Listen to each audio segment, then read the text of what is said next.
Welcome to my channel. तो आज हम लोग पढ़ने वाले हैं क्लास 8th एनसीईआरटी का चैप्टर 6 यानी क्लास 8th का जो साइंस का है चैप्टर 6 है।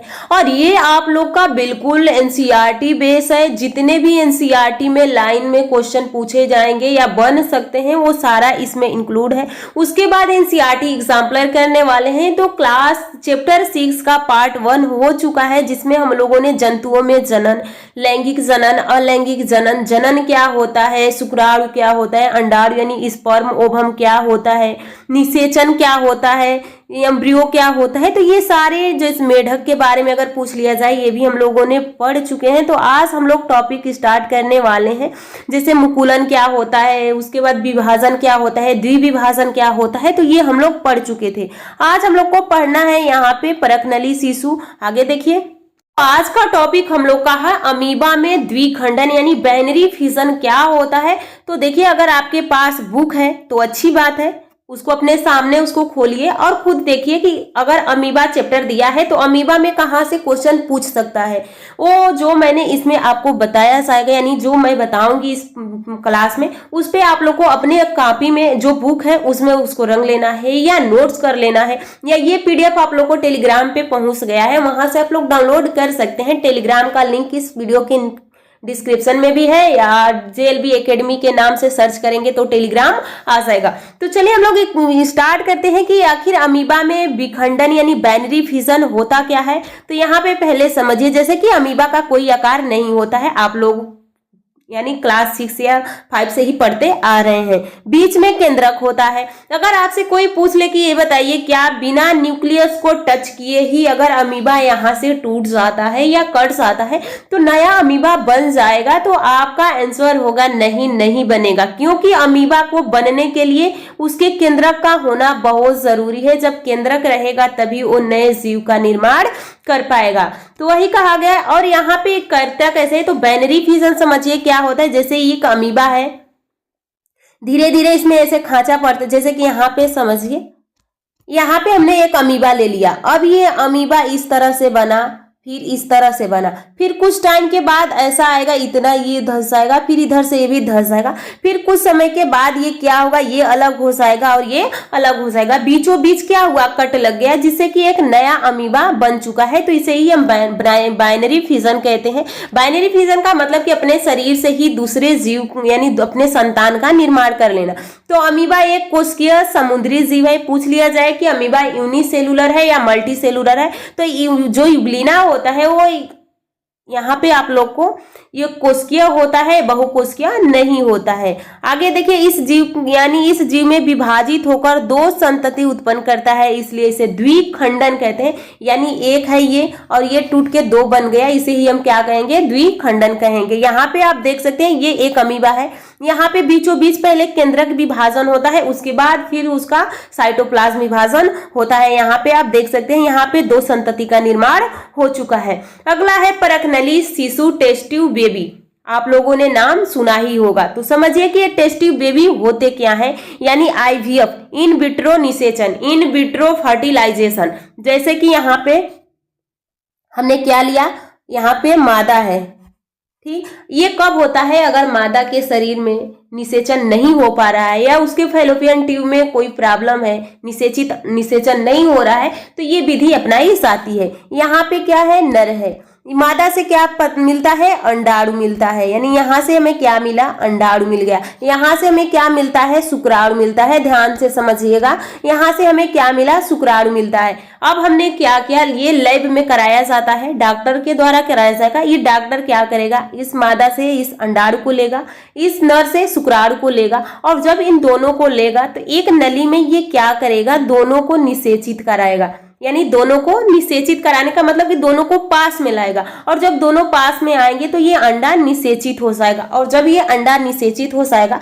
तो इसको लैब में 1 हफ्ते तक रखा जाएगा, और जब ये रखा जाएगा उसके बाद माँ के शरीर में यानी जो मादा है उसके शरीर में इसको ट्रांसफर कर दिया जाएगा, उसके गर्भाशय में। आपको पता है कि निषेचन कहाँ होता है, फैलोपियन ट्यूब में, लेकिन बच्चे का विकास कहाँ होता है, गर्भाशय में। यहाँ पे आप देख सकते हैं फैलोपियन ट्यूब, यहाँ पे देखिए ये अंडाणु है, यहाँ से झलरियों से जुड़ा होता है, इस तरह से रहेगा। यहाँ पे यहाँ से आएगा। तो ये क्या है, ये अंडाशय है, ये फैलोपियन ट्यूब है। तो निषेचन तो यहाँ पे होता है, लेकिन जैसे ही निषेचन हो जाता है तो धीरे धीरे बच्चा यहाँ पे चला आता है। और ये इक्टोडर्म यानी गर्भाशय की 3 परतें होती हैं। तो जो इक्टोडर्म होती है, इससे धीरे धीरे बच्चा क्या होने लगता है, चिपकने लगता है। इसलिए लोग कहते हैं कि जब निषेचन हुआ है यानी माँ गर्भवती हुई है तो 2 से 3 महीने उसको कोई भारी कार्य नहीं किया जाता है, क्योंकि यहाँ पे जो भ्रूण यहाँ से चल के आया है अभी उतना अच्छे से यहाँ पे पकड़ नहीं बना है। अगर कोई चीज वैसा वो उठा देती है तो यहाँ से ये पकड़ हट जाता है। तो इसमें अगर मादा के फैलोपियन ट्यूब में कोई प्रॉब्लम हो गया है तो अब यहाँ से इस फैलोपियन से कोई मतलब है नहीं। तो यहाँ पे अगर गर्भाशय सुरक्षित है, गर्भाशय अच्छा है, बच्चे को पाल सकता है, तो यहाँ पे क्या किया जाएगा, किसी माध्यम से यहाँ पे जो भ्रूण बना है उसको यहाँ पे ट्रांसफर कर दिया जाएगा और यहाँ पे भ्रूण का विकास होना स्टार्ट हो जाएगा। इसी क्रिया को हम क्या कहते हैं, फैलोपियन ट्यूब यानी परखनली शिशु।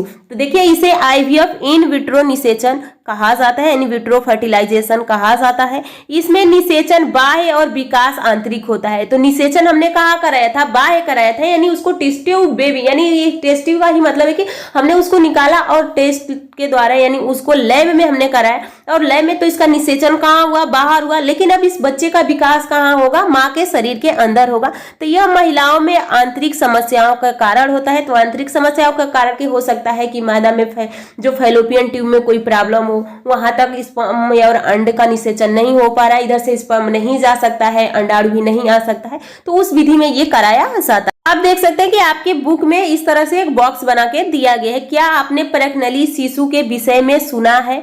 तो बूझो और पहेली के अध्यापक ने एक बार कक्षा में बताया था कि कुछ स्त्रियों के अंडवाहिनी यानी फैलोपियन ट्यूब अवरुद्ध होती हैं। ऐसी स्त्रियां शिशु उत्पन्न करने में असमर्थ होती हैं, क्योंकि निषेचन के लिए शुक्राणु मार्ग अवरुद्ध होने के कारण अंडाणु तक नहीं पहुंच पाता है। ऐसी स्थिति में डॉक्टर चिकित्सा यानी ताजा अंडाणु एवं शुक्राणु एकत्रित करते हैं और आगे देखिए उचित माध्यम में कुछ घंटों के लिए एक साथ रखते हैं, जिससे आईवीएफ अथवा इन विट्रो निषेचन शरीर से बाहर कृत्रिम निषेचन हो सकते। अगर निषेचन हो जाता है तो युग्मनज को लगभग 1 सप्ताह तक विकसित किया जाता है। तो जो निषेचन कराया गया था उसको 1 सप्ताह तक लैब में रखा जाएगा, यानी 1 सप्ताह तक उसको दवा के माध्यम से विकास किया जाएगा। उसके बाद उस माता के गर्भाशय में स्थापित किया जाता है। माता के गर्भाशय में पूर्ण विकास होता है तथा शिशु का जन्म सामान्य शिशु की तरह ही होता है। इस तकनीकी द्वारा जन्मे शिशु को परखनली शिशु कहते हैं। यह एक मिथ्या नाम है, क्योंकि शिशु का विकास परखनली में नहीं होता है। शिशु का विकास परखनली में कहाँ हुआ है, वो तो बस उस वहां पे निषेचन हुआ है, विकास तो उसको माँ के शरीर में कराया गया है। तो वही कहा गया कि एक मिथ्या यानी एक झूठा शब्द है कि विकास बच्चों का परखनली में होता है। विकास तो परखनली में नहीं होता है, माँ के शरीर में होता है। तो ये आपके बुक में दिया है, वहां से आप देख सकते हैं। यहाँ पे देखिए ये है अंडाशय, इसमें बना अंडाणु, यहाँ पे चल के आया, यहाँ पे युग्मनज से बनता है। उसके बाद यहाँ पे आप देख सकते हैं जो बच्चा होता है यहीं पे आके रोपित होता है। आगे देखिए आगे क्या कहा गया है, यहाँ पे कोशिका का पिंड आवर्धित होता है। उसके बाद भ्रूण का गर्भाशय में रोपण यहाँ पे विकसित हो रहा है बच्चा। अब हम लोग देखने वाले हैं कुछ इंपॉर्टेंट, यहाँ पे देखिए कुछ महत्वपूर्ण तथ्य जो कि सीधे आपसे क्वेश्चन में पूछ लिया जाएगा। तो किसी जीव के कोशिका से संपूर्ण जीव का निर्माण कहलाता है क्लोनिंग। क्लोनिंग में क्या होता है, एक जीव का उसी के जैसे कि कॉपी करना यानी फोटोग्राफी करना। अगर कहा जाता है कि इस चीज का कॉपी कर दीजिए तो हूबहू वही रहता है, वही होता है कि किसी जीव क्लोनिंग का मतलब कि हूबहू उसी जीव के जैसे दूसरे जीव का निर्माण करना। पहला क्लोनिंग जानवर कौन था, तो भेड़ था। इसका नाम क्या था, डॉली थी। डॉली सबसे पहले बनाई गई थी 1996 में बनाई गई थी और 2003 में इसकी मृत्यु हो गया।